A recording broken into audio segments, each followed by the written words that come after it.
우리 말씀을 나누겠습니다. 요한복음 17장 6절에서 8절까지의 말씀입니다. 함께 봉독하시죠. 세상 중에서 내게 주신 사람들에게 내가 아버지의 이름을 나타내었나이다. 저희는 아버지의 것이었는데 내게 주셨으며 저희는 아버지의 말씀을 지켰나이다. 지금 저희는 아버지께서 내게 주신 것이 다 아버지께로서 온 것인 줄 알았나이다. 나는 아버지께서 내게 주신 말씀들을 저희에게 주었사오며 저희는 이것을 받고 내가 아버지께로부터 나온 줄을 참으로 아오며 아버지께서 나를 보내신 줄도 믿었사옵나이다. 아멘. 저는 대학 시절에 한 2년간 아주 극심한 신앙의 방황기를 겪었습니다. 그때 제가 사주팔자도 공부했고 동양철학도 공부했고 수많은 종교들을 섭렵했어요. 그러다가 제가 잠시 불경을 공부하면서 저는 더욱 극심한 그 신앙의 회의 속으로 빠져들었습니다. 왜냐하면 제가 당시 불경을 열심히 읽으면서 성경과 흡사한 부분들을 굉장히 많이 발견했기 때문에 그래요. 석가모니는 공자와 동시대 사람입니다. 그러니까 예수님보다 600년 전, 500년에서 600년 이전 분이죠. 근데 성경과 불경에 아주 흡사한 가르침이나 에피소드들이 기록이 되어 있다는 건 불교학자들의 주장처럼 늦게 태어난 예수님이 일찍 가르침을 뿌리고 간 석가모니의 영향을 받은 게 아니냐라는 그런 추론이 가능하기 때문에 제가 더 극심하게 흔들렸던 거예요. 그중 제가 기억나는 것 몇 가지만 나열을 해보면 이러합니다. 붓다는 40일 단식 때 마라라는 악령의 시험을 받았다. 40일 금식과 마귀의 시험과 흡사하죠. 불경 상부경전에 나오는 말입니다. 붓다는 12제자를 모든 계급의 사람에게 파견하였다. 12제자 파송하고 똑같아요. 아함경입니다. 붓다의 열성적인 제자가 무리를 걷다가 물에 빠지던 중 붓다의 확신을 받고 다시 끝까지 걸어갔다. 본생경 무쌍품에 나오는 말입니다. 붓다는 발 위에 있는 한 개의 떡으로 500명을 먹이고도 남아서 버렸다. 본생경에 나오는 말이죠. 붓다는 과부의 2냥 헌금이 정말 값지다고 했다. 잡보장경입니다. 사기꾼이 인도하면 개천에 빠진다. 소경이 인도하면 구덩이에 빠진다. 똑같죠? 무문자 설경이에요.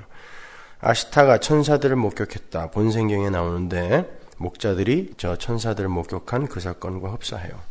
니르바나와 재물을 동시에 추구할 수 없다. 하나님과 재물을 동시에 섬길 수 없다. 비슷하죠? 무문자 설경입니다. 아주 몇 가지만 제가 잘 대드린 거예요. 여러분, 이러한 불경의 기록들을 보시면서 어떤 생각이 드십니까? 혹시 예전에 저처럼 속으로 종교는 다 그건가 보다. 그냥 비슷하네. 이렇게 흔들리는 분들이 계신 건 아닙니까? 마치 성경이 불경을 베낀 것 같지 않아요? 불교학자들에 의하면 예수님은 13살 때부터 30살까지, 그러니까 주님이 12살 때 부모님과 성전에 올라가셔서 랍비들과 토론을 하셨던 그 장면이 있죠. 그 이후부터 공생애까지 예수님의 행적이 성경에는 전혀 기록이 안 돼 있잖아요. 그러니까 불교학자들은 그 시점부터 공생애 시작 때까지 예수님이 티베트로 가서 불교를 공부했다라고 주장을 해요. 인도로 간 예수 이런 책도 있죠.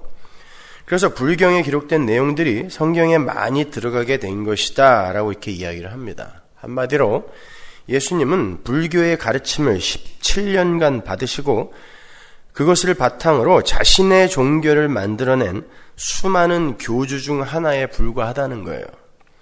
그런데 그들이 놓치고 있는 것이 있습니다. 석가모니가 예수님보다 500년을 먼저 살다 간 사람은 맞지만 불경이 기록되기 시작한 것은 성경의 기록이 완전히 끝난 그 시점으로부터 수백 년 후예요. 그때까지는 그냥 구전으로만 전달되었습니다.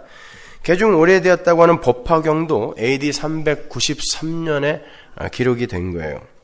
반면에 성경은 BC 1500년경 모세로부터 시작하여 AD 95년경 사도 요한의 책을 끝으로 완결이 돼요. 불경은 모든 불교의 경전은 요한계시록의 기록이 완전히 끝난 뒤부터 기록이 된 거예요. 뿐만 아니라 불교학자들이 예수님의 불교 영향서를 주장하는 건 불교 자체의 모순을 가져오게 됩니다. 도대체 불교라는 종교가 얼마나 허술하고 보잘것없고 수준 낮은 종교길래 17년간 불교를 공부한 청년이 불교와 정반대의 교리를 가진 타력 종교를 만들어냅니까? 불교는 자력 종교예요. 스스로 열반에 이를 수 있는 자력 종교. 불교는 원래 신을 인정하지 않습니다. 부처에게 뭔가를 빌어서 뭔가를 얻어내려고 하는 오늘날의 불교는 가짜 불교예요. 그런 불교는 없어요. 모속신앙에게 먹혀버린 불교입니다. 그거는요. 석가모니가 탄생하면서 했다는 말, 천상천하 유아 독존이라는 말이 잘 반영하고 있듯이 하늘 위에나 하늘 아래에 신은 없고 나 곧 사람만이 있을 뿐이다. 내가 최고다가 불교의 핵심 교리인 거예요. 근데 어떻게 17년 동안이나 불경을 공부한 사람이 유일신 종교를 만들어냅니까? 그건 불교의 가르침 자체가 아무런 힘을 발휘하지 못하는 것임을 스스로 드러내는 거 아니에요? 17년간 공부하고 완전히 반대의 종교를 만들어내다니요. 뿐만 아니라 불교는 윤회를 믿기 때문에 육식을 하지 않아요. 그런데 17년간 불경을 공부하고 오셨다는 우리 예수님은 양고기와 포도주를 아주 즐겨 드셨어요. 그리고 성경의 기록을 보면 예수님의 직업이 목수라고 나와 있죠. 그들의 주장대로 예수님이 13살부터 30살까지 인도에 가 계셨다면 예수님은 도대체 언제 목수의 기술을 배우셔서 목수라는 이름을 들으셨을까요? 여러분 아시다시피 목수라는 이름은 하루 이틀 배워서 가질 수 있는 이름이 아니에요. 그런데 왜 예수를 믿는다고 하는 사람들이 그러한 허무맹랑한 소문이나 주장들에 그렇게 쉽게 흔들리는지 아세요? 오히려 불경이 성경을 베꼈다라고 이야기를 해야 옳아요. 경전은 우리께 먼저니까. 기독교를 많은 성도들이라는 사람들이 그리고 세상 사람들이 여타의 다른 종교와 다를 바가 없는 그냥 하나의 종교로 생각하고 있기 때문에 그렇습니다. 여러분, 기독교는 종교가 아닙니다. 기독교에서만 경험할 수 있고 추구할 수 있는 바가 무엇인지를 전혀 경험해보지도 못하고 배워보지도 못했기 때문에 사람들은 그냥 기독교를 종교로 아는 거예요. 종교라는 건 인간들이 이 고난의 바다, 고해와 같은 인생을 통과하면서 그 고난의 문제를 해결하고 자신의 소원을 이루기 위해 만들어낸 인간 측의 그 창작물인 선행체계 중에 하나예요. 종교는. 그런데 예수를 믿는다고 하는 사람들도 기독교를 고작 그 정도의 종교로만 생각하고 있는 거예요. 성도라고 하는 사람들에게조차 기독교가 다른 여타의 종교들과 마찬가지로 그저 세상의 문제를 해결하고 소원을 이루고 병이나 고치고 거기다가 하나 더 보태서 천국도 보장받는 그런 손해보험이나 생명보험 같은 그런 것으로 인식되고 있는 거예요. 그러니까 다른 종교가 이런저런 물증을 갖다 대면서 우리가 맞다, 우리가 우월하다 하고 디밀면 금방 흔들려 버리는 거예요. 왜냐하면 그들의 종교와 성도라고 하는 사람들이 원하는 게 똑같거든요. 이름만 달리 부르는 거예요. 알라, 부처, 문선명, 예수. 근데 그 종교를 통하여 얻어내고자 하는 건 똑같아요. 그러니까 다른 데에서 뭔가 신빙성 있는 물증을 제시하면 거기로 혹하고 흔들리는 것입니다. 그건 지금까지 기독교가 기독교에서 추구해야 할 바와 기독교에서 우리가 경험해야 할 것들을 제대로 가르치지도 못했을 뿐만 아니라 말씀을 통하여만 경험할 수 있는 그 신앙의 그런 짜릿한 어떤 경험을 교회가 경험해보지 못한 거예요.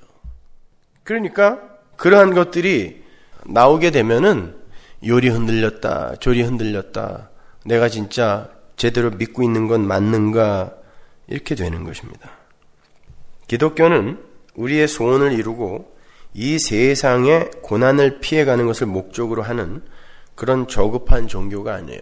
기독교는 유일하신 한 분 하나님께서 피조물인 인간들에게 찾아와서 당신을 계시하심으로 어떻게 인간이 하나님 나라에서 하나님과 함께 영생을 살게 되는 것인지를 알게 하시고 그러한 영생이 과연 무엇이며 그건 어떠한 상태이며 영생의 조건은 무엇인지를 알게 하시는 거예요. 가르치시는 거예요. 하나님의 자기 계시입니다. 기독교는요. 그리고 역사와 인생을 통해서 왜 인간이 지고의 복인 그 영생을 살기 위해서는 자신을 비워야 하는지를 배우게 하시고 그렇지 못할 때 어떤 결과가 일어나게 되는지를 보여주시는 거예요. 그것을 죄라는 소품을 사용하여 창세기 1장부터 이제 설명을 해 가시는 거예요. 어떻게 하나님이 그 죄를 해결하시고, 즉 어떻게 하나님이 그 불가능한 존재들을 가능함 속으로 인도하시는지, 그걸 죄의 해결로 상징적으로 표현하는 거예요. 그리고 인간들에게 영생을 주시는지를 설명해 주는 거예요. 그런데 그러한 죄의 문제와 하나님 나라라는 기독교의 핵심 사상에는 아랑곳하지 않고 그저 자신의 욕심이나 채우는 데에 종교를 이용하려는 마음으로 예수를 믿는 사람들이 많기 때문에 사람들은 언제든지 다른 종교로 이사를 하거나 교회를 떠날 준비가 되어 있는 거예요. 기독교는 이 우주와 역사와 인생이라는 소품과 무대장치 속에서 하나님 나라 백성들은 무엇을 위해 어떠한 상태로 무엇을 하며 살아가야 하는가를 잘 배우고 하나님 나라로 입성을 하는 그 하나님 나라 백성들에게 주어진 하나님의 계시예요. 절대 종교가 추구하는 그런 것을 얻어내는 그런 무당 잡교가 아니라 말입니다. 우리는 하나님을 배우고 하나님 나라를 배우고 그것을 토대로 하나님 나라에 가서 하나님 백성답게 사는 것을 목적으로 하는 거예요. 그런데 다른 종교와 똑같은 목적을 갖고 있으니까 기독교가 그것들과 뭐가 달라요? 다를 게 없으니까 이리로 갔다가 저리로 갔다가 언제든지 여길 떠날 수도 있는 준비가 되어 있는 것입니다. 오늘 본문을 보시면 예수님께서 당신이 위해 기도하시는 대상, 즉 제자들과 교회에게 아버지의 이름을 나타내셨다 그래요. 내가 아버지의 이름을 그들에게 나타냈습니다. 그들을 위해 내가 기도하고 있습니다. 라고 자기의 기도의 대상을 그렇게 묘사하고 있단 말입니다. 이로써 우리는 6절 안에 담겨있는 성도의 신분에 관한 마지막 고찰에 이르는 거예요. 예수님의 기도의 대상, 즉 교회는 예수님의 삶과 죽음 그리고 그분의 가르침 안에서 나타난, 말씀 안에서 나타난 하나님의 이름을 알아보게 된 사람들이라는 거예요. 잘 보시면 예수님께서 아버지의 이름을 나타내셨는데 모두에게 나타내신 게 아니라 아버지가 예수님에게 주신 자들에게만 아버지의 이름을 나타내셨대요. 그리고 그들이 알아먹은 거예요. 그러니까 예수님께서 아버지의 이름을 나타내어서 이해시켜 주시지 않으면 그 누구도 아버지의 이름을 알 수가 없다는 거예요. 끝까지 잘 들어보세요. 먼저 예수님께서 우리에게 하나님의 이름을 나타냈다는 말씀이 무슨 말씀인지 올바로 이해하고 가야 돼요. 그것을 올바로 이해하기 위해서는 하나님의 이름이 의미하는 바를 잘 정의하고 있어야죠. 여러분이 아시다시피 성경에서 이름은 언제나 속성을 대변합니다. 예를 들어서 그는 변호사로 명성이 자자해. 이름이 났어. 그럴 때 거기에서 그 이름 안에는 훌륭한 변호사로서의 그 속성이 들어가 있는 거죠. 그 사람은 가수로 이름을 날려. 거기에서 이름은 노래를 잘하는 그 사람의 특징과 속성이 들어있는 거예요. 따라서 이름은 어떤 존재의 성품과 능력과 기술과 이해심 등 모든 것을 대변하는 거예요. 야곱이 야복강가에서 하나님과 씨름을 한 뒤에 그 존재가 연히 사람이 아니라 초자연적인 속성을 가진 존재라는 것을 알게 되자 제일 처음 물은 게 이름이 뭡니까? 라고 물었어요. 이름을 알고 싶다라는 건 당신의 전 존재를 내 것으로 삼고 싶습니다. 라는 그런 고백인 거예요. 전 존재의 상징, 그것이 바로 이름이에요. 그렇게 하나님의 이름은 하나님의 성품과 능력과 기술과 이해심, 특징, 속성 등등을 모두 아우르는 하나님의 전 존재를 가리키는 말이에요. 하나님의 이름, 그것을 예수가 나타냈다라는 것, 우리에게 보였다라는 것입니다. 그분의 삶과 죽음과 그분의 말씀을 통하여 하나님의 전 존재를 드러냈다라는 거예요.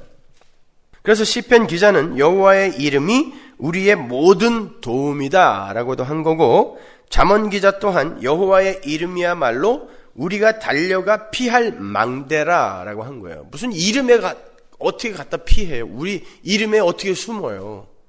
그러니까 그런 이름의 정의를 잘 알지 못하면 그런 구절들은 이해하기가 어려운 거죠. 시편 124편 7절 보세요.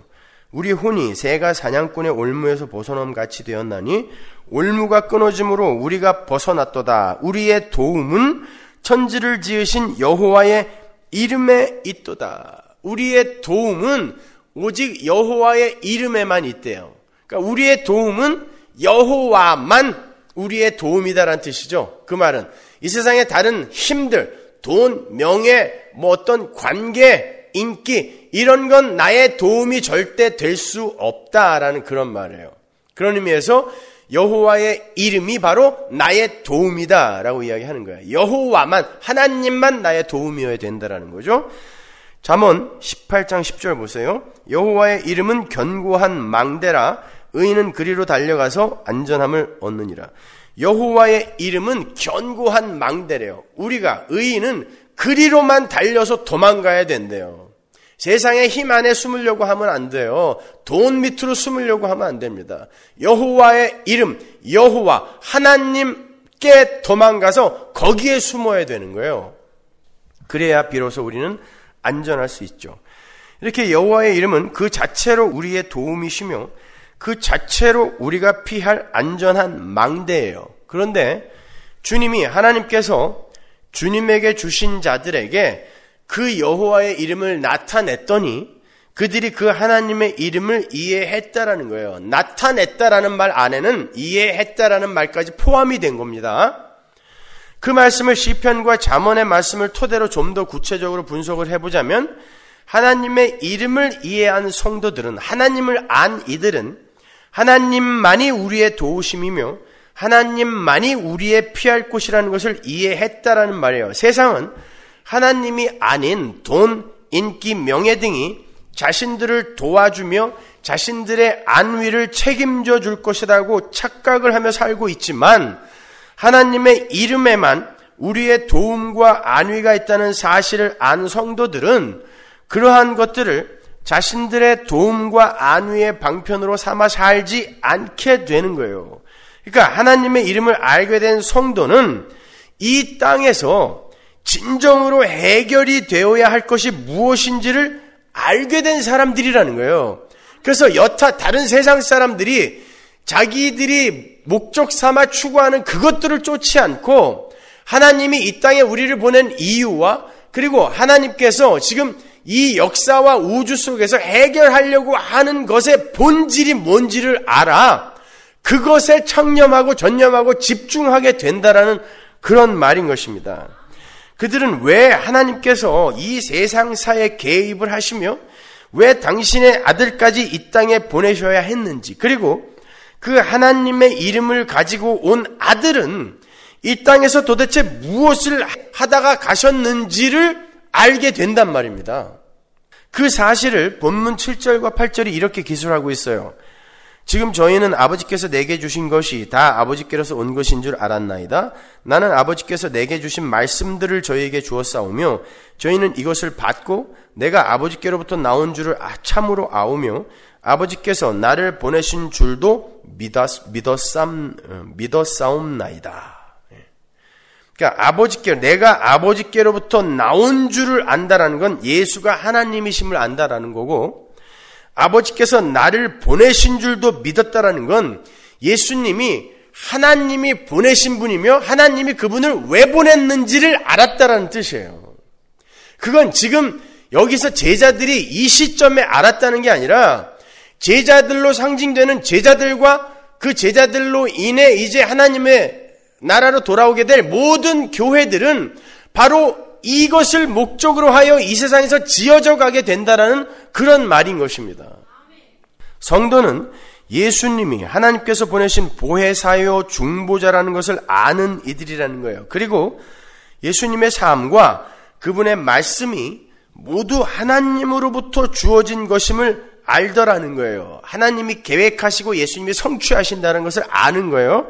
그러니까 말씀으로 오신 예수님은 하나님의 말씀을 삶으로 직접 살고, 그래서 살고 죽었어요. 다시 부활했습니다. 삶으로 직접 살고 입으로 말씀으로 전하여 하나님의 이름을 나타내신 것이고, 성도는 그분의 삶과 그분의 가르침이 모두 하나님의 작정과 뜻임을 아는 자들을 말하는 거예요. 그러니까 성도는 예수님의 죄 사함의 사역이 하나님으로부터 계획이 되고 예수님의 일하심으로 성취가 된 것을 믿는 자들인 거예요. 따라서 그들은 정말 중요한 것이 무엇인지를 알게 되어서 이 세상의 현실에 집착하지 않고 하늘의 세계관과 가치관으로 모든 것을 해석하게 되는 것입니다. 주님께서 그러한 성도의 본질을 이미 확정이 되고 완성이 된 것으로 과거와 완료 시제로 쓰고 계신 것은 그 일은 반드시 일어나고야 말 것임을 단언하여 말씀하시는 거예요. 그들이 믿었습니다. 그들이 지켰습니다. 라고 이야기하잖아요. 지키면 뭘 지켜요? 금방 도망갈 사람들이에요.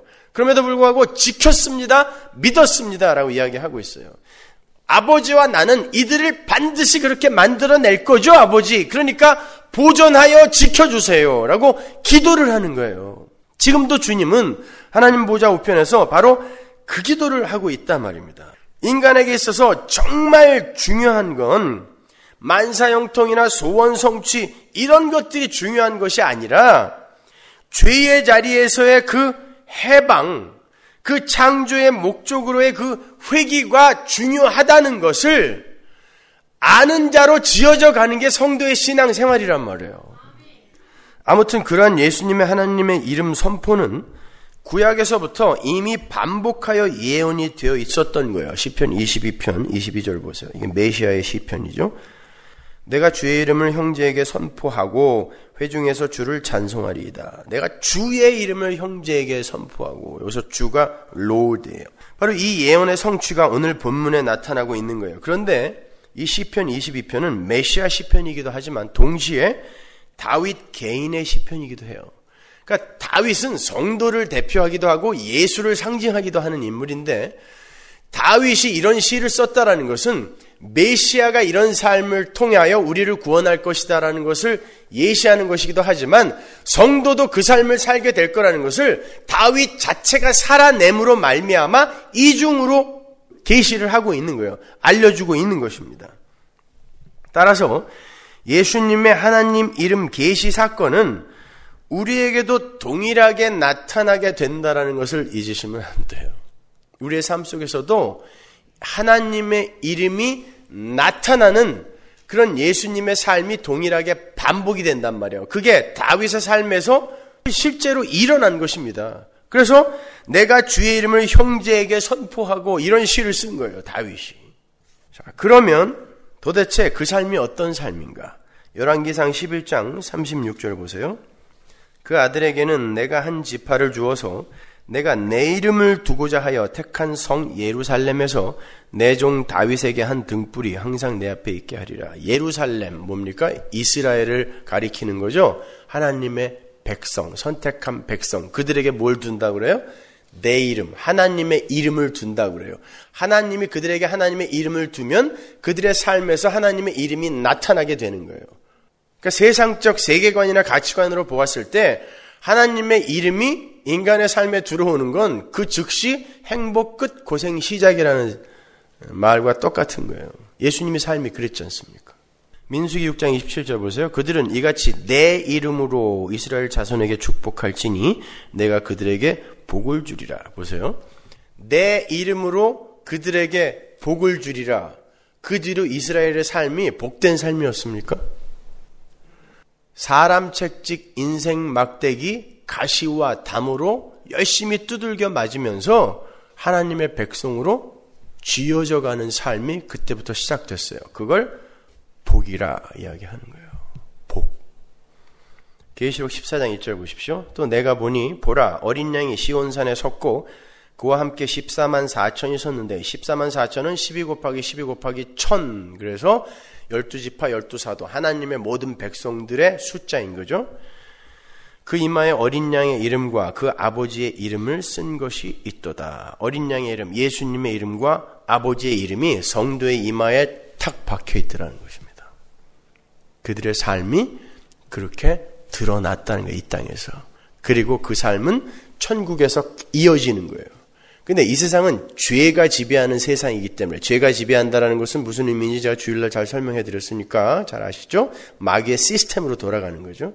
그렇기 때문에 그 하나님 나라 백성의 삶이 이 땅에서는 고난으로 나타나요. 그런데 그 하나님의 이름을 나타내는 삶이 천국에 들어가면, 죄가 싹 없어진 곳에, 그곳에 들어가면 이게 가장 행복한 삶인 것입니다. 그 이중적인 나타남, 드러남을 여러분이 잘 이해하고 계셔야 되는 거예요. 이 지상에서의 하나님의 이름을 나타내는 삶과 천상에서의 하나님의 이름이 새겨진 그 삶이 어떻게 다른지를, 그래야 우리가 이 땅에서 하나님의 이름을 나타내는 삶을 살면서 넉넉히 이기게 되는 거죠. 이길 수 있게 되는 거예요.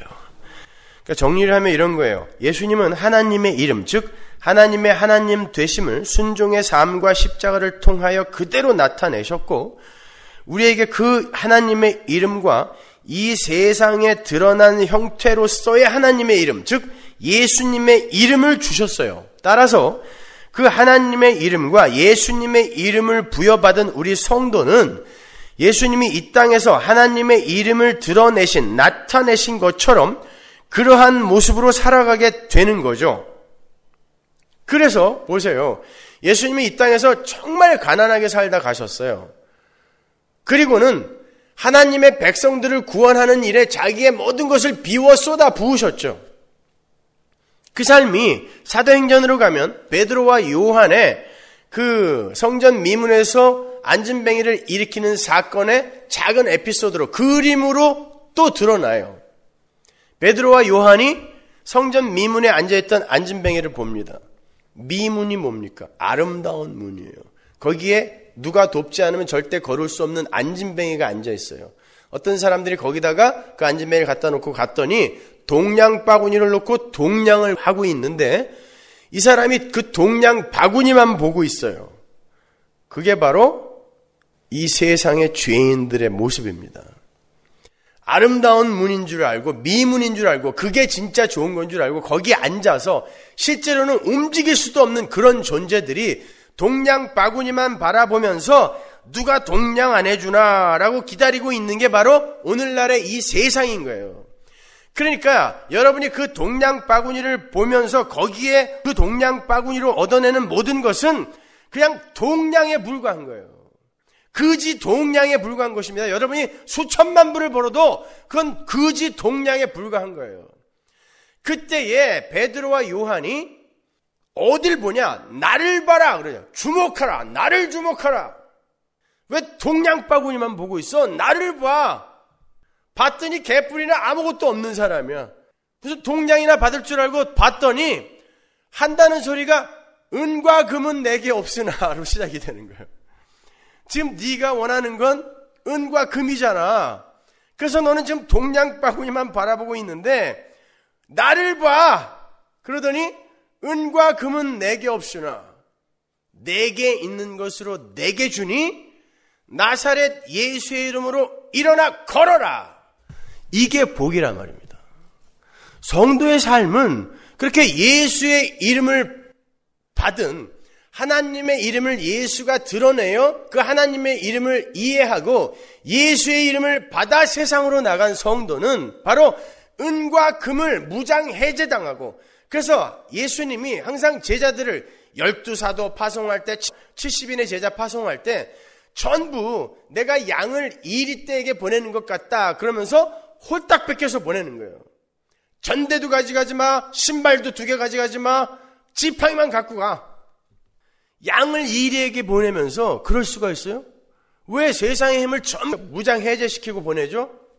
하나님의 일은 은과 금으로 하는 거 아니란 뜻입니다. 그 상태에서 우리는 무장해제된 상태에서 티끌인 상태로 내려가면서 하나님이 내 안에서 당신의 이름을 나타내심으로 말미암아, 예수님이 그랬잖아요. 예수님이 완전히 티끌인 상태로, 흙덩어리인 상태로 내려가셨다니까요. 자기가 가진 힘을 자기를 위해 단 한 번도 사용해 본 적이 없어요. 그냥 완전히 흙덩어리, 이리 굴르면 저리 굴러가고, 이리 굴러가고, 저리 굴르면 저리 굴러가는 그런 삶으로 살았더니 하나님이 그 안에서 전부 이 일을 하셔서 결국에는 살려내시기까지 하시고 승천시켜 하나님 나라로 끌어올리시기까지 했단 말입니다. 그렇게 전부 하나님께 우리의 전 존재를 맡겨버리는 걸 하나님의 이름을 드러내는 삶이라고 하는 거예요. 내 이름이 드러나는 게 아니라 나는 자꾸 흙덩어리로 낮아지는데 내 안에서 하나님의 일을 하셔요. 그러더니 나를 부활시키고 승천까지 시켜버리시는 거예요. 그게 내 안에서 하나님의 이름이 드러나는 것입니다. 근데 그 삶이 이 세상에서는 내가 자기를 부인하고 십자가를 지고 죽는 모습으로 드러나요. 비전과 야망과 소망과 뜻이 기각되고 그래야 하나님의 뜻이 내 안에서 나타날 거 아닙니까? 내 야망과 내 욕심이 없어져. 육신의 정욕, 안목의 정욕 이런 것들이 자꾸 부인을 당해요. 하나님의 힘에 의해서, 그분의 권능에 의해서. 근데 내 안에서 하나님의 이름이 나타나, 하나님의 능력이 나타나고 그분의 성품이 드러나게 되는 거예요. 내가 점점 바보가 됐는데 하나님은 네가 그렇게 어떻게 저렇게 용서할 수도 없는 자를 용서하고 있어? 아니야, 나는 바보가 되고 있었어요. 내가 뭔데 저런 사람을 질타할 수 있어? 내가 어떻게 저 사람을 판단해? 내가 티끌인데, 내가 흙덩이인데. 이렇게 점점 부인이 되고 바보가 됐는데 내 삶 속에서 그 부인에 의해 용서라는 게 격발되어 나오더라는 것입니다. 우리는 그러한 삶으로 인도되어져 가는 거예요. 그래서 결국에는 하나님 나라에서는 우리는 하나님의 말만 듣고 하나님의 뜻만 조차 완전히 비워진 그릇으로 사는 것. 그것이 왔다구나를 이 세상에서 배우는 것입니다. 그걸 신앙생활이라 그래요. 다른 종교와 추구하는 바가 완전히 다르단 말입니다. 그들이 추구하는 거와는 완전히 극과 극이 대척점에 있는 거예요. 기독교는요. 그래서 기독교를 종교라고 하지 않는 것입니다. 우리가 그걸 구분하지 못하기 때문에 작은 바람만 불어도 그렇게 쉽게 흔들리는 거예요. 우리는 성경을 통하여 예수님의 가르침을 통하여 이 땅에서 배울 것만 배우고 가면 되는 것입니다. 마귀는 어마어마한 것으로 우리를 미혹하고 우리를 넘어뜨리려고 앞으로도 엄청난 것으로 우리를 시험할 거예요. 우는 사자처럼 우리 문 밖에서 기다리고 있어요. 그 말은 문만 열면 들어오겠다는 거 아닙니까? 근데 우리는 문을 너무 자주 열잖아요. 그렇다니까요. 마귀라는 존재는 그렇게 실존하는 존재예요. 무시무시한 것입니다. 하나님은 그러한 마귀의 공격을 통해서도 우리에게 하나님의 은혜만을 꼭 붙드는 삶이 진짜 행복한 삶이며 안전한 삶이다라는 걸 또 가르치시는 것일 뿐입니다. 그래서 그렇게 마귀에게 물리고 당하면서도 여러분은 하나님의 은혜 속으로 불가항력적으로 계속 끌려 들어갈 수밖에 없는 거예요. 그래서 성도의 삶에는 절대 마이너스가 없습니다. 손해가 없어요. 여러분의 모든 삶이 합력하여 선을 향해 가는 것이기 때문에. 자, 원래 인간은 그러한 하나님의 복만을 의지해서 자신의 뜻과 의지를 전부 내려놓고 하나님의 뜻만을 쫓아 살도록 지어진 존재예요. 그래서 첫 번째 인간의 이름이 아담인 거예요. 하나님께서 어느 날 흙으로 어떤 형체를 빚었어요. 그리고 이름을 지었습니다. 아담. 한글로 번역하면 사람이지만 그 뜻은 흙덩어리라는 뜻이에요. 흙, 티끌이 아다마거든요. 그 아다마로 만들어진 존재가 네페시가 아담인 거예요. 그러니까 흙덩어리예요. 흙덩어리. 그래서 하나님이 아담을 저주하시고 뭐라 그래요? 네가 어디서 나와서 어디로 가게 되는 건지 잘 알아먹으라고 그러면서 흙을 갈게 하죠. 땅을 갈게 하신단 말입니다. 그러므로 모든 인간은 그냥 흙 덩어리예요. 하나님 앞에서 그냥 흙 덩어리로 살아야 돼요. 하나님이 생기 불어 넣어주시면은 그 앞에서 재롱이나 피우면서 하나님이 살라는 대로 살면 되는 게 인간이에요. 이 사실을 마음에 올바로 각인하고 간직한 아담은 한평생 하나님께 의존하며 동시에 다른 동료 흙덩어리들을 향해서 겸손한 삶을 살아야 했어요. 잘난 척할 수 없잖아요. 흙덩어리를 자각한 흙덩어리가. 근데 아담이 흙덩어리인 자신의 신분을 잠시 망각했죠. 그것도 하나님의 작정 속에 들어있던 사건이에요. 하나님의 흙덩어리, 즉 티끌로 살아야 하는 도덕적 피조물이 티끌의 자리를 벗어나서 자기 스스로 자기 가치 향상의 삶을 살고 자기의 뜻대로 살기 시작하면 어떤 결과가 초래되는지 그들에게 가르치시기 위해서 그러한 장치를 만들어 놓으신 것입니다. 그게 선악과 사건이에요. 그 뒤로 아담들, 그 흙덩어리들은요, 매일같이 그 흙덩어리에 이것저것 명품으로 걸치기도 하고 또 그 위에 최상의 화장품을 바르기도 하고 흙덩어리를 깎아서 성형도 하고 학력이라는 것과 재력이라는 것과 권력이라는 것과 지능이라는 것으로도 흙덩어리를 치장하고 위장하며 살죠. 근데 그 치장과 위장의 힘이 얼마나 강력한지 본인들도 자신들이 흙덩어리라는 것을 순식간에 잊어버려요. 그래서 전 인류가 자기가 흙덩어리라는 것을 잊어버렸어요. 그들이 만들어 놓은 문명과 이 세상의 힘들 때문에.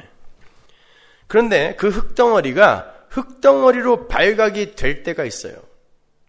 흙덩어리에다가 아무리 예쁘게 화장을 해놓고 치장을 해놔도 그 흙덩어리가 흙덩어리 이미 발각이 될 때가 있는데 그때가 언제입니까? 비가 올 때. 은혜의 단비가 그의 삶에 내리면 그의 흙덩어리됨이 폭로가 되는 것입니다. 그걸 성도의 신앙 생활이라고 하는 거예요. 그래서 우리는 하나님의 은혜를 입은 그 뒤부터 계속해서 우리의 흙덩어리됨을 폭로당해요. 그때 진짜 쌩얼이 되는 거예요. 그렇게 우리가 어떤 존재인지를 계속 폭로당하면서 우리는 하나님의 은혜만을 꼭 붙들어야 되는 자이구나를 가슴속 깊이 새기는 그 삶을 사는 것을 성도의 신앙생활이라고 하는 거예요. 그런데 오늘날은 전부 그 흙덩어리에다가 더 많은 어떤 치장과 위정을 할 수 있게 나에게 힘을 허락해 달라고 그렇게 구하고 있는 게 오늘날 기독교의 실정 아닙니까? 절대 아닙니다, 여러분. 여러분, 잘 생각해 보세요. 예수님은 하나님이죠. 그런데 그분이 이 땅에 내려오셔서 티끌의 자리로 내려가셨어요. 사람들은 예수님을 그렇게 취급했고 급기야 그 흙덩어리 예수님을 십자가에 달아서 살해를 해버렸어요. 묵사발을 만들어버렸습니다. 아예. 흙덩어리의 무력함이 결정에 달하는 순간이에요. 진흙을 마치 십자가에 척 붙여서 말라 비틀어지게 만들어버리는 그런 사건처럼 세상이 예수님을 들어서 십자가에다가 척 붙였더니 그냥 말라 죽어버리셨어요. 흙덩어리의 무력함의 절정이 바로 십자가입니다. 그런데 그 하나님이신 예수님이 끝까지 그 흙덩어리의 삶을 고수하셨어요. 자기의 힘을 그냥 흙덩어리가 되어서 자기의 힘을 자기를 위해 요만큼도 안 쓰신 것입니다. 마태복음 26장 53절 보세요. 너는 내가 내 아버지께 구하여 지금 12영 더 되는 천사를 보내시게 할 수 없는 줄로 아느냐? 할 수 있다는 거죠. 12영 더 되는 천사가 내려오면 어떻게 되는 거예요? 천사 하나가 내려와서 아수르 군사 18만 5천 명을 한 칼에 몰살시켰는데 12영이 내려오면 어떻게 되는 거예요? 군단이 내려와요, 천사가. 이 세상은 끝나는 겁니다. 근데 예수님이 나 할 수 있는데 안 한다는 거예요. 난 그냥 흙덩어리로 죽겠다는 것입니다. 하나님 나라의 삶의 원리가 그거인 거예요. 여러분, 삼위일체의 연합의 원리가 그거인 거 아세요? 서로가 상대방을 위해 자기를 비워버리는 것입니다.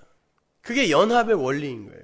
자, 이렇게 예수님은 자기를 보호하시고 대적을 쳐낼 충분한 능력이 있으신 분이셨어요. 그럼에도 예수님은 오직 하나님의 언약과 계획이 기록되어 있는 성경을 이루시는 삶을 사셨던 거예요. 내가 만약 이렇게 하지 않으면 이렇게 되리라 한 하나님의 말씀, 성경이 어떻게 이루어지겠느냐, 거기에만 관심이 있었던 거예요. 하나님의 말만 들어야 된다라는 거기에만 관심을 두고 사셨던 거예요. 내 능력을 나를 위해 얼마든지 쓸 수 있지만 하나님의 뜻이 있고 계획이 있고 그분이 나에게 말씀하신 게 있기 때문에 나는 그걸 이루어야 된다는 것이죠. 그게 하나님 나라 백성의 삶이에요. 그게 아담의 삶이었어야 했어요. 먹지 마 그럼 먹지 말았어야 돼요. 그게 뭔지 몰라도 그냥 먹지 말아야 되는 거예요. 그걸 우리가 이 인생을 통하여 배우고 가는 거예요. 그래서 여러분이 이렇게 예수를 믿고도 수천 번 수만 번 계속 선악과를 또 따먹고 있는 거예요. 아닙니까? 오늘도 여러 개 따드시고 오셨잖아요. 하지 말라는 거 여러 개 하고 오셨지 않습니까? 그 일로 여러분이 얼마나 힘들어요. 얼마나 마음이 불편합니까? 천국에서 그런 마음 갖고 사실 수 있으실 것 같으세요? 아니죠. 그렇게 우리는 우리의 흙덩어리됨을 폭로당하는 거예요. 근데 내 안에서 하나님이 당신의 일을 하시는 것입니다. 그분의 이름을 나타내시는 거예요. 그분의 이름을 드러내시는 것입니다. 전지전능한 당신의 힘을 당신 자신을 위해 쓰지 않고 원수를 살리는 데 쓰실 수 있는 그런 분은 하나님 한 분밖에 없어요. 그 어떤 존재도 자기의 그 엄청난 힘을 자기를 위해 쓰지 않고 원수를 살리는 데 쓸 수 있는 존재가 없습니다. 그래서 그걸 권능이라고 하는 거예요. 그게 하나님의 힘입니다. 그게 하나님의 권세예요. 그 하나님의 이름이 여러분의 삶 속에 드러난다니까요, 이제. 따라서 여러분은 여러분이 갖고 있는 힘을 여러분 자신을 위해 못 쓰고 원수를 위해 쏟아내어지는 삶으로 자꾸 바보처럼 바뀌어가는 거예요. 옛날 같았으면 저걸 그냥 근데 내가 지금은 그렇게 못하고 있단 말입니다. 에이, 대충 그냥 이렇게 살지 뭐. 사람들이 볼 땐 너는 왜 이렇게 바보가 됐어? 라고 이야기하는데 그게 바로 하나님의 이름이 드러나는, 하나님의 권능이 드러나는 삶이란 말입니다. 어떻게 하나님 말고 다른 존재가 자기를 위해서 쓰던 힘을 원수에게 돌려 그를 유익하게 하는 삶을 사냐고요. 어떻게 그를 용서하고 어떻게 그를 섬깁니까? 안 되잖아요. 근데 우리의 삶 속에 그런 삶이 드러나게 되는 것, 하나님의 이름이, 능력이 나타나고 드러나는 거예요. 따라서 우리 삶 속에서 하나님의 이름과 예수님의 이름이 나타나게 되면 우리는 점점 비워지는 삶을 살게 되고 흙덩어리로 폭로가 되고 결국 세상에서의 죽음으로 그 삶이 드러나게 되는 거예요. 그래서 우리의 육신이 죽는 겁니다. 계속 죽다가 육신의 죽음으로 완전히 죽어 거기에서 최종 승리를 하는 거예요. 우리 육신이 죽는 순간이 여러분이 승리하는 순간이거든요. 따라서 그때가 최종 승리의 절정이라면 여러분의 삶은 어디로 수렴되어야 된다? 계속 죽는 쪽으로. 그러니까 기독교는 종교와 다른 거예요. 우리는 그러한 세상의 공격에 응전을 하지 못하는 자로 지어져 가게 돼요. 그때 하나님의 능력이 우리를 감싸 안고 그 삶을 가능하게 하시는 것이고 그 일을 위해 성령이 오시는 거예요.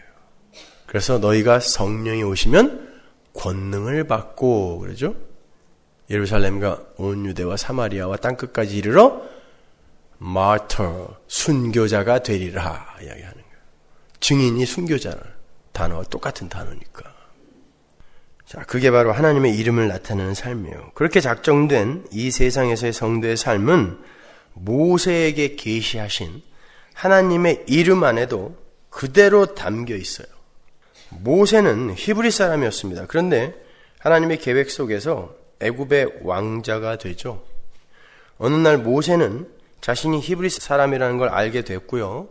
그러한 모세 속에 애족 의식이 싹 텄어요. 그러던 중 애굽 사람이 히브리 사람을 괴롭히는 것을 보게 되었고 모세는 그 자리에서 그 애굽 사람을 때려 죽이고 살인자가 됩니다. 모세는 그 길로 광야로 나가서 40년간을 처가살이를 하면서 양을 쳤어요.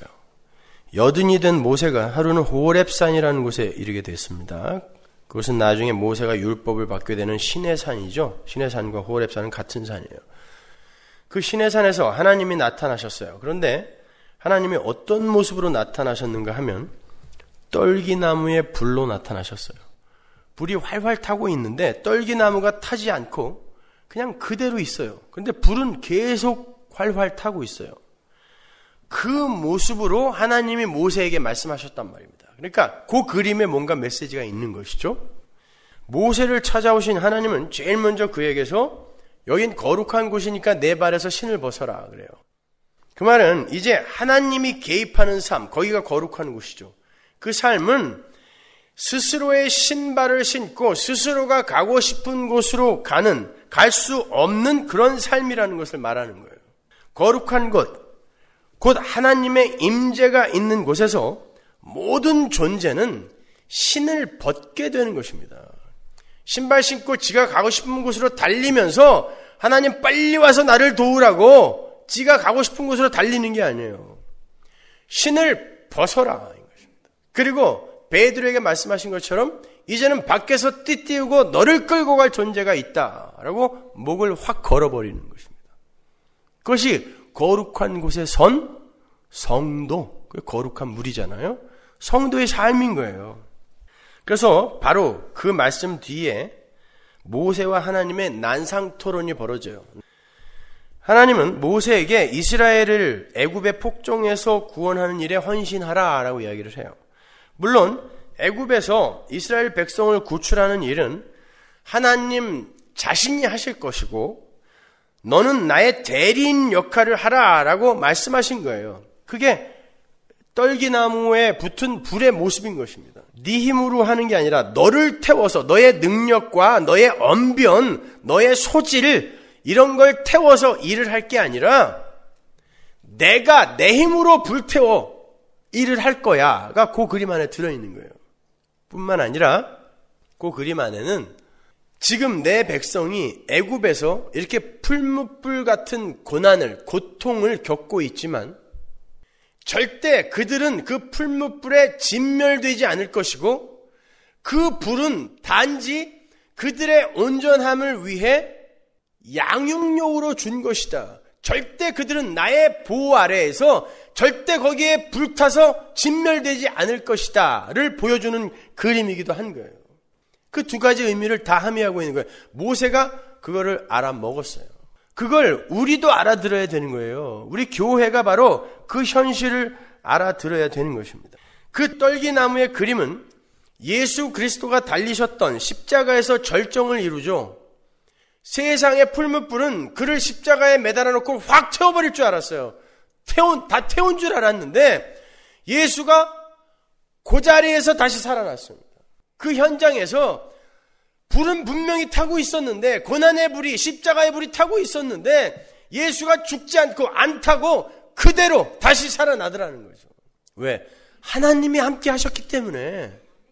마찬가지로 이 이스라엘이 애굽에 들어간 것은 하나님이 어떤 뜻과 목적을 가지시고 그들과 함께 애굽에 들어가셔서 그들을 가르치시고 애굽의 그 풀무불 같은 고난을 당케 하심으로 말미암아 그들에게 뭔가를 배우게 하시고 그래서 그들을 그 풀무불 같은 고난이 다 태워서 진멸하지 못하게 지키시며 결국은 당신의 힘으로 모세라는 인물을 들어서 썼지만 그들을 완성해내고 마신다라는 그 복음의 현실이 그 전체 그림 안에 다 들어있는 것입니다. 그러니까 우리가 수임맞은 인생이라는 거예요, 여러분.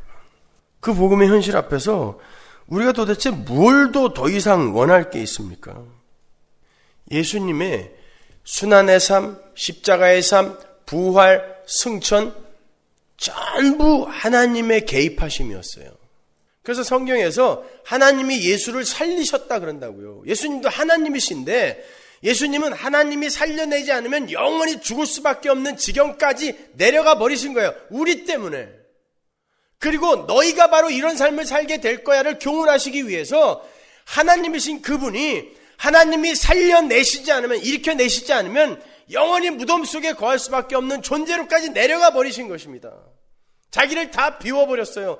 자기를 위해 자기의 신성을 전혀 쓰지 않기로 작정을 하고 내려오신 것입니다. 왜? 너희가 그렇게 살게 될 거라고. 그리고 너희가 그렇게 살라고. 예수님은 그렇게 흙덩어리의 삶을 사셨어요. 그래서 수시로 나는 아버지가 시키는 말만 했고 아버지가 하라는 일만 했다. 제자들에게 수시로 반복하여 말씀하신 거예요. 예수님이 무슨 생각도 없습니까? 근데 왜 아버지가 시키는 말만 했다 그래요? 아버지가 왜 시키는 일만 했다 그래요? 바로 그게 우리의 삶이어야 되기 때문에 그렇습니다. 급기야 마지막에는 하나님, 아버지, 내 뜻은 이 잔이 내게서 비껴가는 건데 내 뜻대로 마옵시고 아버지 뜻대로 하세요라고 기도를 하고 가심으로 말미암아 근데 하나님이 그 기도를 안 들으시고 아버지 뜻대로 그냥 해버리셨죠? 그 삶이 너희 삶 속에서 일어날 거다는 걸 우리가 보여주는 거예요. 우리의 뜻이 있지만 그건 우리의 이 얄팍한 좋아봐야 150 거기에서 나오는 지혜밖에 안 되잖아요. 하나님의 지혜와는 비교할 수도 없는 것입니다. 그래서 우리의 기도도 결국에는 아버지 내 뜻대로 마옵시고 아버지의 뜻대로 하옵소서로 바뀌어가야 되는 거예요. 근데 그렇게까지 고백하기가 너무 힘들기 때문에 무릎 꿇고 앉아서 죽자사자 기도하는 거예요. 왜 이게 안 되죠? 왜 자꾸 내 뜻이 올라와요? 왜 내가 가고 싶은 방향이 자꾸 내 눈에 보여요, 아버지? 도대체 나는 어떻게 하면 좋냐고. 무릎 꿇고 기도하는 거예요. 여러분, 기도가 뭡니까? 지성소 안으로 들어가는 거죠. 하나님과 대화하는 거예요. 지성소 안으로 들어간다는 건 하나님과의 연합을 이야기하는 거예요. 그러면 하나님과의 연합이 되는 게 기도라면 하나님의 뜻이 내 뜻이 되어야 되는 거잖아요. 그러기 위해서는 하나님이 내 뜻을 맞추시겠어요? 내가 하나님 뜻에 맞춰야죠. 그런 자로 내가 자꾸 해체되어져 가는 게 기도란 말입니다. 기도가 지성소에 들어가는 거니까. 자, 이렇게 하나님의 이름이 그분의 능력이 밖으로 나타나기 위해서는 도구로 쓰이는 이에 그 흙덩이 됨이 반드시 전제되어야 되는 거예요. 그래서 사도 바울은 약할 때 강함이 되신다라고 이야기를 하는 거예요. 이스라엘이 애굽의 종으로 흙을 개어서 벽돌을 만드는 자들로 낮아져야 했던 이유를 아시겠어요? 그들을 애굽에 들여보내셔서 흙을 개어 벽돌을 굽게 함으로 니들이 흙이라는 것을 거기서 그 애굽의 삶을 통하여 깨닫게 하시는 것입니다. 그러나 그 삶이 너무 고통스러워요. 그런데 그 속에서 그들이 그 고통으로 절대 안 죽더라는 것입니다. 살려내셔서 결국 약속의 땅으로 끌고 가시더라는 거예요. 그럴 거면 애굽에는 뭐하러 넣었다 빼요. 필요하니까. 그래서 여러분이 지금 이 세상에 남아있는 거예요. 그러니까 예수님과 이스라엘은 동일한 삶을 산 거죠.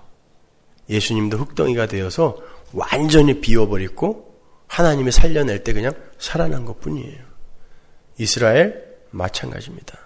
흙덩이가 되어서 그곳에서 하나님의 도움이 없으면 나는 큰일 나겠어요 라고 부르짖었더니 아버지가 그 부르짖음을 듣고 그 전까지는 못 들었나요? 아니요. 부르짖게 만드신 거예요, 아버지가. 아버지의 도움이 나에게 필요하군요 라고 부르짖게 만드신 것입니다. 그걸 아버지가 들었다라고 신인동형론적으로 표현을 한 거예요. 여러분, 우리는 이 세상에서 그리로 가는 것입니다. 계속해서 모세의 이야기를 이어보죠. 모세는 이런저런 이유를 들어서 하나님의 청을 완곡하게 거절하죠. 제가 그 장면을 조금 드라마타이즈하게 각색을 한번 해볼게요. 하나님, 이제는 열정도 정열도 다 시들었습니다. 그때 내가 분연히 일어나서 애굽 사람을 쳐 죽였을 때 그때 찾아와서 일을 시키시죠. 그때는 왜 침묵하시고 내가 처갓집에 가서 그렇게 죽도록 고생하는 동안 한 번도 안 나타나다가 이제 여든이 되어서 이렇게 무력해진 이 시점에 와서 저에게 뭘 하라는 겁니까? 지난 수십 년간 내가 할 수 있었던 유일한 일은 양무리의 문을 열고 닫는 일, 그것뿐이었어요. 하나님, 당신은 제 인생의 시간을 잘못 읽고 계신 것 같습니다. 잘못 찾아오셨어요. 저는 게다가 입이 둔하여 말도 잘 못합니다. 대중연설도 못하고 사람들의 마음을 움직이는 선동적인 연설은 더더욱 못해요. 그러니까 저는 이 일의 적격자가 아닙니다. 이야기를 했어요. 하나님은 끈질기게 불타는 떨기나무의 모습으로 모세를 설득하셨어요. 네 힘으로 하는 거 아니야. 네 능력, 네 언변 태워서 일하는 거 아니니까 걱정하지 말고 가려면 가. 계속 이야기하신 거예요. 우여곡절 끝에 모세는 마지못해서 하나님의 청을 받아들이죠. 근데 또 다른 조건이 있었어요. 하나님, 제가 애굽에 가서 당신께서 하라고 하신 일을 하게 되었다고 합시다. 근데 사람들이 네가 무슨 권한으로 네가 그런 일 하냐? 누가 너를 보냈냐? 그러면 제가 누가 보냈다고 해야 됩니까? 물어봐요. 그 말은 당신 명함 하나 주세요. 갔다가 보일 테니까 당신 명함 하나 주세요. 그러니까 모세가 그러는 거예요. 그들이 너 누가 보냈어? 그랬을 때 내가 그들이 딱 그들에게 내놓아서 그들이 납득할 만한 그런 당신 명함을 나에게 하나 달라는 거예요. 아, 그분이 보냈으면 오케이라고 그들이 인정할 만한 당신 명함을 달라는 거예요. 당신의 이름이 뭡니까? 물어본 거예요. 누가 보냈다 그래야 돼요? 그때 하나님이 명함을 주시죠. 그 명함에는 하나님의 이름이 쓰여 있었는데 에흐해, 아쉐르, 에흐해 이렇게 쓰여 있었어요. 이름풀이를 하기 전에 먼저 우리는 다시금 왜 하나님이 자기의 명함을 주시게 되었는지를 기억할 필요가 있어요. 왜 줬다고요? 모세가 애굽에 있는 하나님 백성들을 구원하러 갔을 때 그들이 도대체 누가 너를 보낸 거냐라고 이야기했을 때 그때 보여줄 이름을 달라고 했을 때 하나님이 이 이름을 주신 거 아니에요. 그러니까 구원과 하나님의 이름은 밀접한 관계가 있는 것입니다. 에흐해, 아쉐르 에흐해는 첫 글자와 마지막 글자가 같죠. 에흐해. 가운데 글자인 아쉐르는 문법적으로 관계사예요. 두 단어를 연결짓는 연결사죠. 그렇다면 에흐에라는 단어의 뜻만 풀으면 하나님의 이름이 풀이가 되겠죠? 에흐에는 문법적으로 뭐뭐이다, 또 있다. 거기에 해당하는 히브리어 단어 1인칭 단수 미완료 동사예요. 쉽게 설명하자면 나는 지금 여기에 있다. 나는 존재한다. 나는 현존한다. 이런 뜻이어야 맞아요. 우리말 개역 성경에는 나는 스스로 있는 자다. 나는 곧 나다. 나는 스스로 있는 나다. 표준 세번역에도 그렇게 번역이 되어 있는데 좀 부족해요. 매우 추상적이고 철학적인 이름 같죠. 그러나 그런 방식으로 이해를 한다면, 그래서 하나님의 이름에서 온갖 철학적이고 사변적인 이론을 추출해낸다면 그건 잘못 해석하는 거예요. 그런 하나님의 이름에 대한 책들이 얼마나 많아요. 근데 그건 전부 철학적이고 사변적인 거예요. 하나님의 이름은 진공 상태에서 주어지지 않았다는 것을 우리가 놓치면 안 됩니다. 하나님의 이름은 학문적 상아탑에서 논의되는 이름이 아니에요. 하나님의 이름은 구체적이고 매우 절실하고 절박한 상황 안에서 주어진 복음인 거예요. 누가 너를 보냈어? 그랬을 때 이분이 보냈어 라고 주어질 복음인 거예요. 하나님의 이름은. 그 자체가 복음인 것입니다. 고난당하고 있던 이스라엘 백성들에게 그들의 마음을 상쾌하게 하는 생수와 같은 좋은 소식을 담고 있는 이름이에요. 그분의 이름 자체가 복음이고 희망이고 미래이며 위로의 원천이에요. 어떻게 그럴까요? 하나님께서 모세에게 이름 3글자를 담고 있는 그 명함을 건네주셨을 때 모세도 알아야 하고 그 고난의 풀무 속에 있었던 이스라엘도 알아야 하며 여러분과 저도 알아야만 하는 그 복음의 메시지가 그 이름 속에 담겨 있었어요. 몇 년 전에 작고한 그 저명한 신학자 루이스 스메데스가 이 관계에서 하나님의 이름을 이렇게 풀었어요. Wherever you are, I am the one who will always be with you there. 네가 어디에 있는지 상관없이 그곳에 너와 함께 있을 하나님이 바로 나다. 에흐해, 아쉐르, 에흐해. 그게 바로 네가 어떤 상황에 있든지 그리고 어떤 사건 속에 처해 있든지 그곳에 항상 함께 있는 게 바로 나다. 그게 I am who I am인 거예요. 이스라엘이 애굽에서 그렇게 죽도록 고생하던 이스라엘이 그 명함을 척 받았을 때 어떻겠어요? 우리가 애굽에서 이렇게 고난을 당한 것이 그냥 하나님도 모르는 어떤 곳에서 우리가 아무 유익이 없이 당한 고난이 아니라 하나님이 우리와 함께하며 우리에게 어떤 유익을 주기 위해 준 고난이었구나를 알게 된 거예요. 그게 에흐 아쉐르 에헤인 것입니다. 나는 네가 어느 곳에 있을 때에도 너와 항상 함께 있는 존재야. 그게 임마누엘 아닙니까? 그러니까 에흐 아쉐르 에헤는 임마누엘과 같은 거예요. 그래서 그들이 그렇게 풀무불 같은 애굽의 고난 속에서도 죽지 않고 하나님의 구원을 기다릴 수 있었던 것입니다. 애초에 죽일 거였다면 거기서 다 죽였겠죠. 그런데 호렙산에서 떨기나무에 붙은 불처럼 불무의 불이 그들을 연단하고 있는데 그 안에 이스라엘은 온전한 채 보존되고 있더라는 거예요. 여러분, 이스라엘인 교회, 이 시대의 교회는 그렇게 애굽을 살면서 이 세상을 살면서 불무불 같은 고난과 연단 속에 던져져요. 그러나 여러분은 절대 상하지 않습니다. 마귀가 건드리지도 못한다라고 하죠. 그건 여러분을 방해하거나 미혹하지 못한다는 게 아니라 여러분의 교회로서의 여러분의 본분은 절대 상함이 없다라는 거예요. 연결이 되시죠? 떨기나무 불꽃과 불과 애굽의 이스라엘의 이야기. 자, 하나님은 예수님의 삶 전체에 함께 하셨어요. 그런데 예수님의 삶은 고난 그 자체였습니다. 그런데 예수님을 고난으로 몰고 간 것의 정체는 이 세상의 죄였죠. 이 세상에 죄가 없었다면 예수님이 그렇게 하나님 나라의 삶의 원리로 이 땅을 사셨을 때 고난을 당하셨을까요? 죄가 예수님을 두들겨 패고 죄가 예수님을 죽여버린 것입니다. 그런데 하나님이 함께 하시는 예수님을 이 세상의 죄가 불살라버리지 못했어요.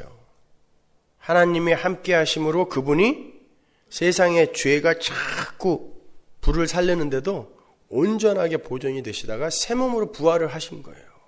그게 우리의 삶이란 말입니다. 애굽에 들어갔다 나온 이스라엘의 삶이고 그게 교회의 삶, 성도의 삶인 거예요.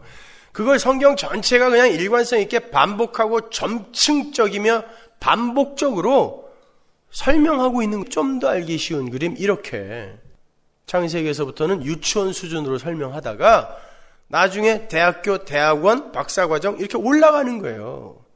그래서 요한계시록에 가면은 그 그림이 선명하게 확 드러나 버리는 거죠. 성도의 삶의 현실과 또 천상의 교회의 모습 이게 동시에 드러나잖아요. 요한계시록에는. 그러니까 하나님의 이름을 나타내는 그릇은 한없이 약해져야 하는 거고 그 질그릇 같은 약함 속에서 하나님의 능력과 하나님의 강함이 드러나게 되는 거예요. 우리에게 바로 그 하나님의 이름이 새겨져 있다는 것입니다. 그래서 우리가 이 세상에서는 예수와 똑같은 삶을 살며 하나님의 강함을 드러내도록 되어 있는 거예요. 자, 보세요. 그러면 하나님의 그 이름, I am who I am이라는 그 이름이 출애굽 때 처음 주어졌는데, 자, 그 출애굽이 언제 약속이 됐던 거예요? 아브라함에게, 창세기에서. 거길 보면 조금 더 명확해지겠죠. 창세기 15장 7절 보세요. 또 그에게 이르시되 나는 이 땅을 내게 주어 업을 삼게 하려고 너를 갈대아 우르에서 이끌어낸 여호와로라. 그가 가로되 주 여호와여 내가 이 땅으로 업을 삼을 줄을 무엇으로 알리이까?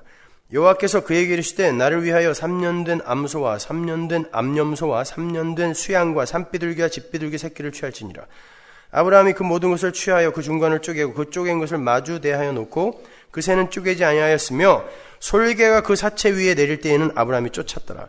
해질 때에 아브라함이 깊이 잠든 중에 캄캄함이 임함으로 심히 두려워하더니 여호와께서 아브라함에게 이르시되 너는 정령이 알라 내 자손이 이방에서 객이 되어 그들을 섬기겠고 그들은 400년 동안 내 자손을 괴롭게 하리니. 이게 애굽의 약속이에요. 그 섬기는 나라를 내가 징치할지며 그 후에 네 자손이 큰 재물을 이끌고 나오리라. 너는 장수하다가 평안히 조상에게로 돌아가 장세될 것이요 네 자손은 4대 만에 이 땅으로 돌아오리니 이는 아모리 족속의 죄악이 아직 관영치 아니함이니라 하시더니 해가 져서 어둘 때에 연기나는 풀무가 보이며 타는 횃불이 쪼갠 고기 사이로 지나더라. 하나님께서 아브라함과 아브라함의 후손인 이스라엘, 즉 당신의 언약 백성들에게 필연적인 약속의 땅 입성을 약속하시는 장면이에요. 그리고 바로 위에는 불임의 아브라함과 사라에게 하늘의 별처럼 바다의 모래처럼 많은 후손을 약속하시는 장면이 붙어 있어요. 나와요. 그 언약의 장면에 쪼갠 고기가 등장하는 거예요. 그러니까 하나님 나라의 완성과 영토의 완성과 하나님의 백성들의 창조, 이게 약속이 되면서 쪼갠 고기가 등장하는 것이죠. 당시 고대시대 사람들은 어떤 약속을 할 때 항상 고기를 쪼개놓고 그 사이를 둘이 손잡고 지나감으로 말미암아 둘 중에 하나가 이 약속을 어기면은 요렇게 쪼개져서 죽는다를 확약했다고요. 그런데 하나님의 나라와 그 하나님 백성들의 그 창조가 약속이 되어지는 그 현장에서 고기가 쪼개져 있는데 하나님이 혼자 지나가신단 말입니다. 왜? 인간 측에서는 거기에 어떤 것도 보탤 수가 없기 때문에 그래요. 하나님 혼자 지나가요. 그리고 끊임없이 그 하나님의 일을 방해하는 게 바로 우리의 죄성 아닙니까? 그러니까 하나님이 어떻게 해서라도 너희들을 나는 반드시 완성해내고 말 거야 라고 하시는 거예요. 내가 쪼개져서라도 나는 반드시 만들어내고 말 거야. 그리고는 하나님이 십자가에 내려오셔서 혼자 쪼개져 버리신 거예요. 우리가 하나님의 백성이 되는 데는 그러한 엄청난 하나님 측에서의 손해와 상함이 감수되었다라는 걸 우리에게 알라는 것입니다. 그래서 창세기에서도 이렇게 나오는 거예요, 벌써. 그런데 그렇게 하나님의 나라와 그 하나님의 백성들의 그 창조가 약속되는 데에 그들의 애굽에서의 노예의 삶, 종의 삶이 끼어 들어가 있단 말이에요. 필연적 과정으로. 너희들이 분명히 나와서 가나안에 들어가게 되는데 그 전에 어떤 일을 겪어야 되냐면 400년 동안 400이라는 단어가 숫자가 뭐라 그랬어요? 40년 광야, 인생. 너희들은 이 역사와 인생이라는 이 세상살이, 이 삶을 통과하여 뭔가를 배우고 가나안에 들어가야 된다라는 거예요. 그래서 여기에 출애굽이 들어가는 것입니다. 약속이 되는 거예요. 그리고는 그들을 진짜 출애굽 시키실 때 하나님의 이름이 개입이 되는 거예요. 내가 다 한 거라는 것입니다. 내가 다 한 거야. 내가 아브라함 때부터 약속하여 너희들을 그리로 들여보냈고 야곱에게 하나님이 들어가라 그래요. 그 전에는 들어가면 죽인다 그러더니 야곱한테 가서 또 들어가라 그래요. 빨리 들어가라 그래요. 하나님이 보내신 거예요. 그래놓고 거기서 종살이하게 만든 다음에 하나님이 끌고 나오시는 것입니다. 뭘 가르쳐서. 그게 창세기부터 요한계시록까지의 전체 내용인 거예요. 무슨 마귀 새끼가 반역을 해갖고 개에 의해서 막 모든 것이 주도가 되어 인간도 타락을 하고 이게 아니란 말이에요. 주도권은 하나님이 쥐고 계시는 거예요. 그게 동화적으로 해석을 하시면 안 된단 말입니다. 성경과 역사를. 하나님은 유일하신 하나님이고 전지전능한 창조주세요. 그분이 아무런 계획과 목적도 없이 일하시겠습니까? 우리가 그러한 애굽의 종살이를 통하여 배워야 할 것들을 간단하게 두 가지로 나누면, 첫 번째로 우리는 하나님의 은혜를 떠난 자, 즉 약속의 땅 가나안을 떠난 자들의 삶이 고난으로 점철이 되는 이 세상의 종의 삶이라는 것을 알게 하시는 거예요. 그래서 아브라함을 끌어내어 가나안에 데리고 들어가서는 다시 애굽으로 밀어버리시는 것입니다. 배우고 오라는 거예요. 우리는 천상의 교회로 완성이 되어 있는데 이 세상 애굽으로 잠시 하나님이 밀어내리신 거예요. 다시 끌어들이실 거예요. 예수님의 재림으로. 모세가 그 역할로 온 것입니다. 그러니까 여러분이 신앙생활을 통하여 뭘 추구해야 되겠냐? 너무 답답할 때가 많아요. 천국에 가면 도대체 거기에 몇 명이나 있을까 굉장히 궁금해요. 여러분 아마 깜짝 놀라실 거예요. 두 번째로 하나님의 백성들은 자신들의 힘으로 절대 애굽을 벗어나서 가나안으로 들어갈 수 없다는 무력함과 불가능함을 직시하게 하시기 위함인 거예요. 그들은 도저히 자기들의 힘으로 애굽에서 벗어날 수가 없었어요. 그런데 그들의 배움터인 그 고난의 현장에 하나님이 그들과 함께 하심으로 그들이 불타는 떨기나무처럼 그 고난의 풀무 속에서도 절대 타지 않고 온전히 보존이 되어서 오히려 연단이 되어서 하나님 나라로 입성을 하게 될 것임을 다 아우르고 있는 그것이 바로 하나님의 이름 에흐에 아쉐르 에흐에. 그 이름이 여러분의 삶 속에 나타났단 말이에요. 드러난단 말입니다. 따라서 우리 성도가 이 땅에서 하나님의 이름을 나타내고 예수님의 이름을 나타내는 삶을 살게 되면 우리는 흙덩이로 낮아지고 굳어지게 되는 거예요. 그런데 그 삶이 하나님의 함께 하시는 삶이며 하나님의 능력이 나타나는 삶이고 하나님의 강함이 드러나는 삶이라는 거예요. 따라서 우리는 이 현상만 보고 야, 난 지지려도 복도 없어.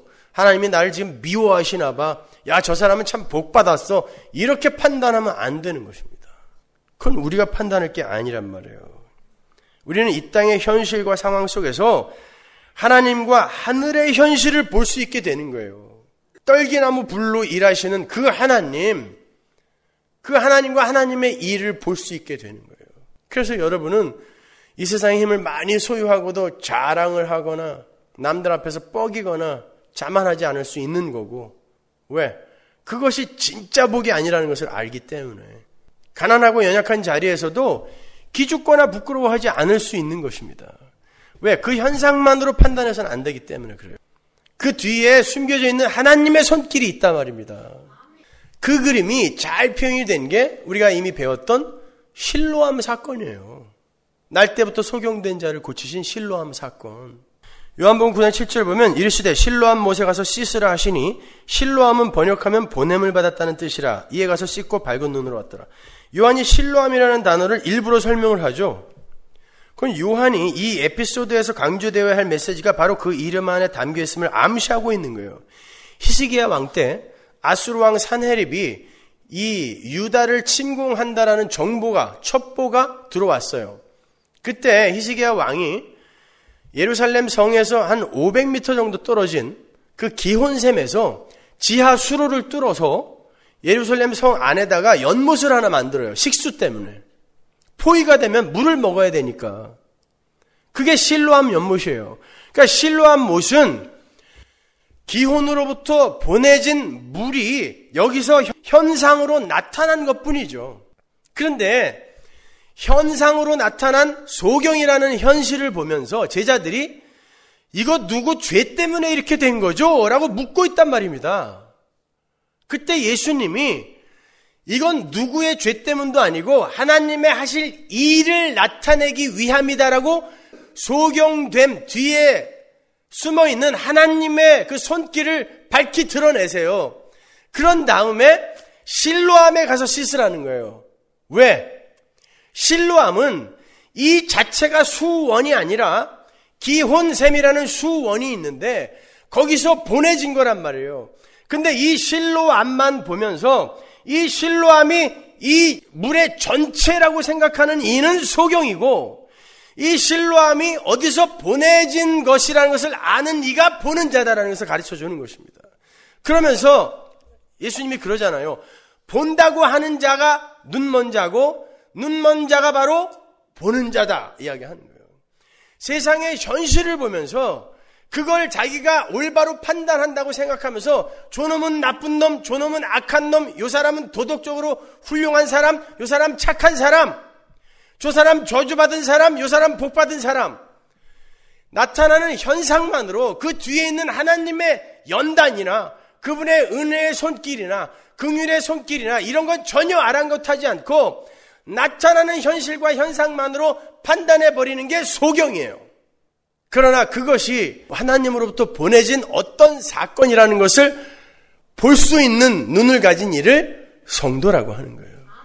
내 자식이 크게 사고를 쳤어요. 이거는 누가 봐도 명백히 못된 짓을 한 거예요. 그리고 세상 사람들이 나쁜 놈이라고 이야기를 해도 할 말 없는 그런 일을 했어요. 그때 내가 같이 야, 이 나쁜 놈아, 너 때문에 내가 창피해 죽겠다. 그리고는 머리 지끈 동여매고 알아눕는 거, 이게 현상과 현실만 보고 자기 스스로 그냥 판단해버린 소경들입니다. 성도는 한 발짝 더 나아가서 하나님은 이 일을 통하여 이 아이와 우리에게 뭔가 이야기를 하실 게 있는 거고, 이 일을 통해서도 우리에게 분명히 뭔가 유익을 주시기 위해서 혹은 우리에게 경각심을 불러내기 위해서라도 우리에게 허락하시는 것이므로 우리가 여기에서 어떤 것을 배우고 어떤 것을 쳐내야 할지를 먼저 고민하자. 그가 보는 자입니다. 여러분, 하나님은 이 세상의 모든 현실과 현상 뒤에 숨어서 당신의 일을 하세요. 그리고 여러분은 지금 천상의 교회로서 도대체 그 하나님은 어떠한 힘과 권세와 능력으로 우리를, 이 흙덩이에 불과한 우리를 하나님 나라 백성으로 삼으셨는지를 잘 배우는 거예요. 그 흙덩이들은 흙덩이로 살아야지 거기다가 아무리 위장을 하고 변장을 하고 치장을 해도 하나님의 은혜의 담배 아래서는 쌩얼이 된다는 것을 잘 배우고 가는 거예요. 그래서 점점 그러한 위장과 변장과 치장을 덜 할 수 있게 되는 거. 그게 성도의 올바른 삶인 것입니다. 여러분, 잘 이기세요. 여러분의 삶에 닥쳐온 그 현실과 현상 때문에 절망하지 마시고 목매달지 마세요. 여러분은 이미 이긴 경기를 재방송으로 보는 사람들과 같은 사람들이에요. 이미 이긴 경기를 재방송으로 볼 때 그 경기가 조금 안 풀린다고 해도 우리 조바심 내지 않습니다. 오히려 이 승리의 감격을 더 배가하는 그러한 것으로 우리의 실패와 손해가 쓰일 수 있는 거예요. 근데 여러분이 이겼다라는 이 사실을 여태까지 여러분이 배우지도 않았고 관심도 없었어요. 그러니까 한 골 먹으면 야, 인생 끝났구나. 아니요, 여러분. 거기에서 너무 연약하게 징징거리지 좀 마세요. 그 상황 속에서 감사하면서 하나님의 도우심만 오롯이 붙드는 성도로 잘 지어가세요. 기도하겠습니다.